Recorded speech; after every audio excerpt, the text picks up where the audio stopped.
Everyone can make good grades and get involved.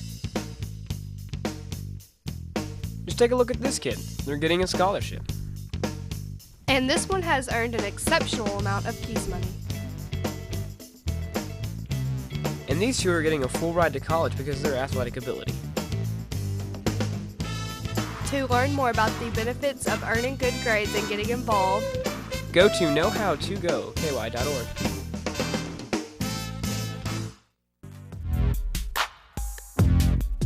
You're watching WCSD from Calloway County High School.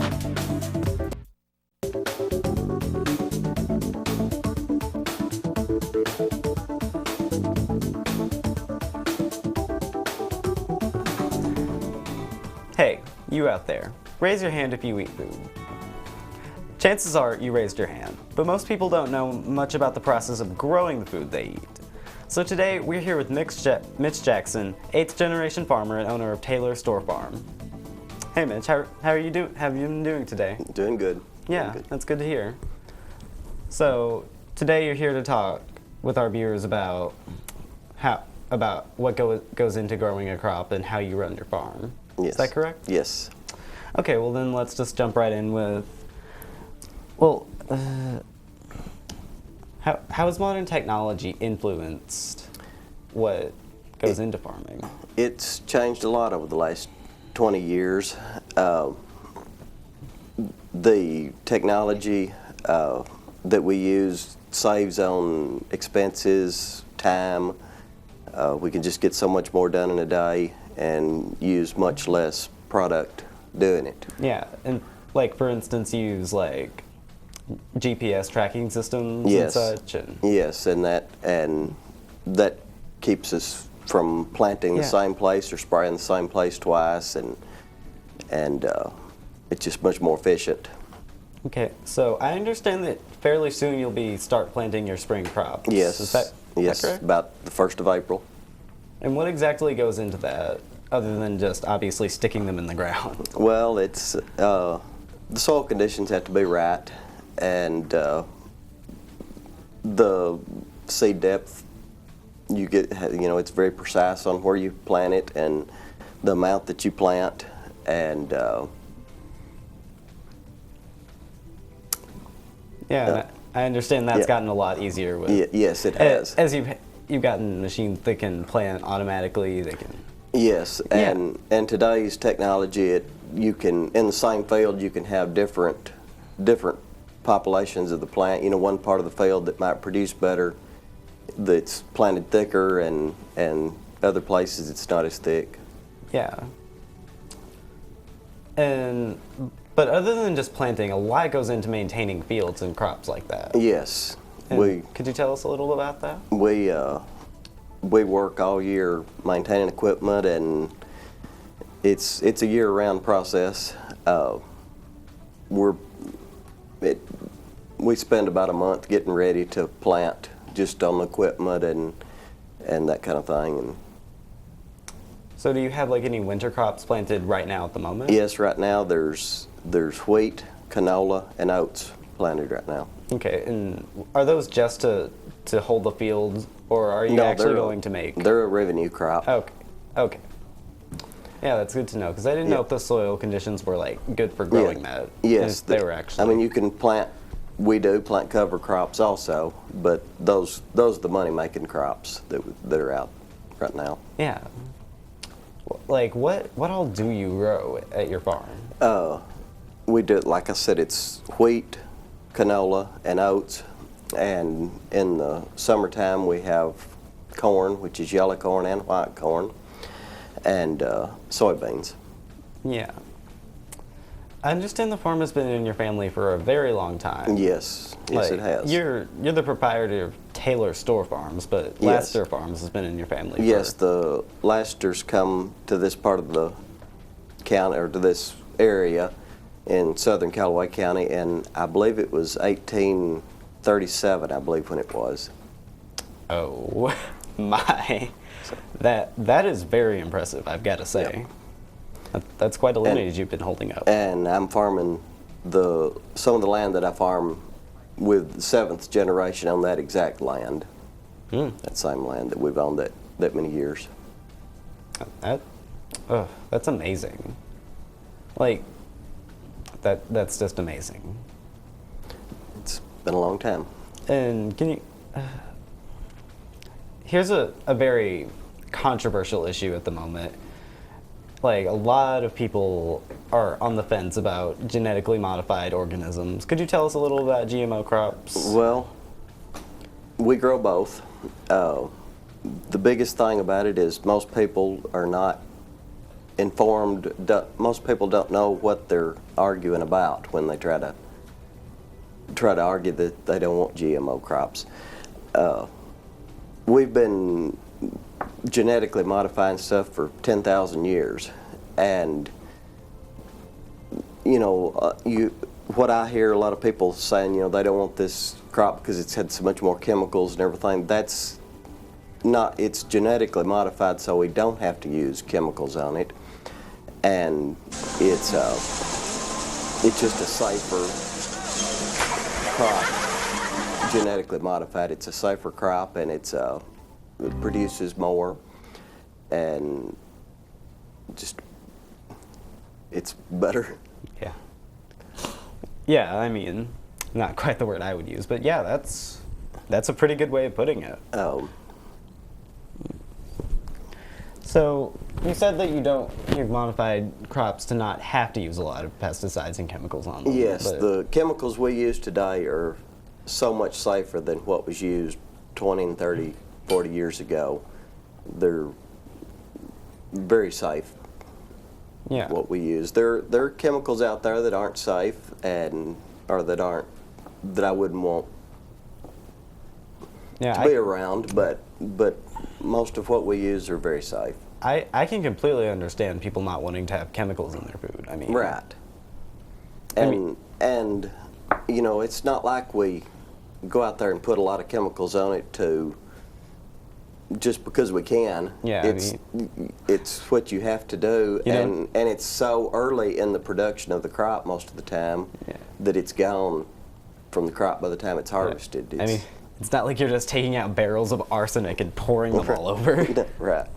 I digress. But another thing is that a lot of pesticides today, scientists have been saying that they're causing a lot of death to honeybees. Do you know anything about that? Well, I'm not really up on what it's done to honeybees, no. Oh, well then we'll just skim over that. Okay, so what all goes into into growing a single generation of a crop? Well, other than just the things you've already stated.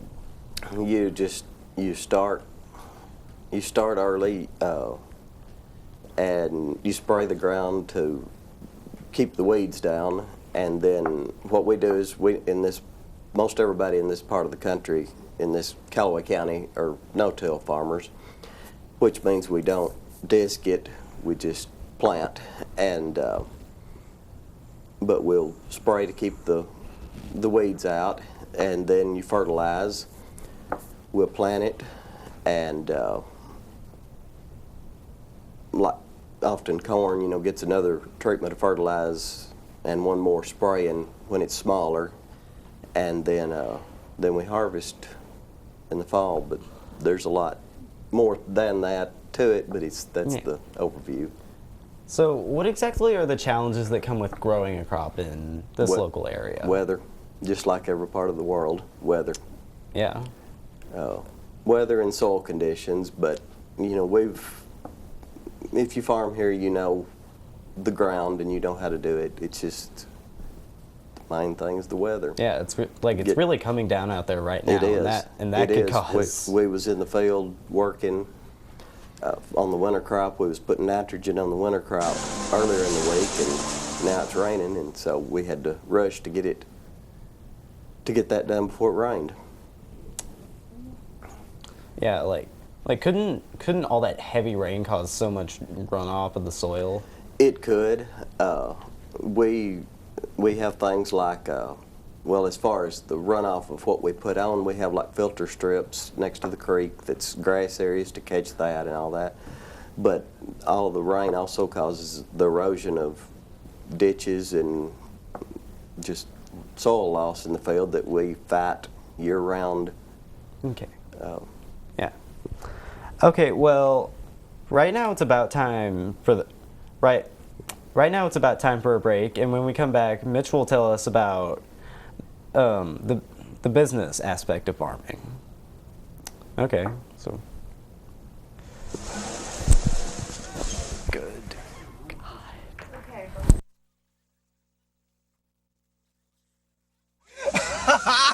My dad's one of the producers here. Bring this one.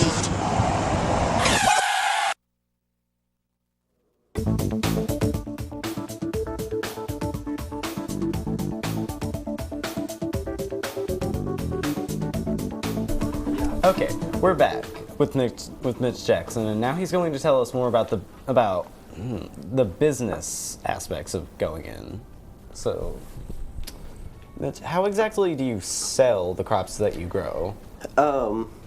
There's different ways. A lot of people now, a lot of farmers nowadays are going through these marketers that actually, that's what they do, and you pay them to market your crop. Or I have done that some, but mainly just watch the market, which is Chicago Board of Trade market, which is like the New York Stock Exchange, but the Chicago market, and it's sets the grain prices and watch it, and when it gets a good price, then you can forward contract grain, or if I have some in the grain bin, I can sell that also. I do it both ways. So who exactly does buy up the crops that you grow? We sell a lot of it to the end user, and that would be Martha White down at Jackson, Tennessee. They buy a lot of the corn, white corn. Azteca Milling at Henderson, Kentucky, they buy white corn.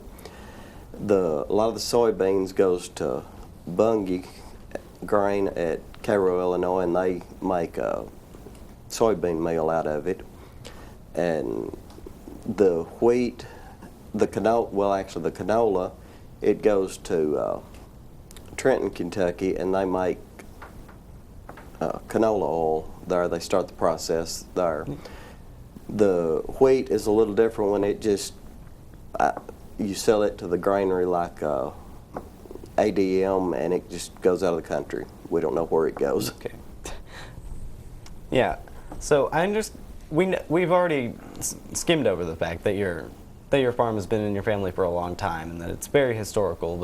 And over the time, it's amassed a lot of renown for certain things. Like, what are some examples of awards that it has won? We got a award for the being in 150 years farm family. That was in '92. We got that award, and that's as far as the farm. I'm active in the Kentucky Young Farmers and received stuff for that for crop production and that kind of thing. Yeah. So you said that was back in '92. So how long have you personally been a part of the family farm? I grew up in it, so all my life. I started probably 16 with my own crop. Oh, so that is really impressive. Yeah. And here I am just sitting here interviewing people. Well, anyway, so how many acres of land do you have? We farm about 2,500. Part of it's rented and part of it's owned. Yeah. So you said that the farm was founded by your family. Yes. Has it always been in your family? It's always been in the Laster family, and my mother was a Laster, and so, but I'm a direct descendant. Okay. Yes. Yeah. So it was great hearing from you. We're good. Yeah, I'd like to. Well, thank you. Thank you. Thank you for being with us. Thank you, Greg. Everyone out there, give Mitch Jackson a hand for coming and interviewing with us. That was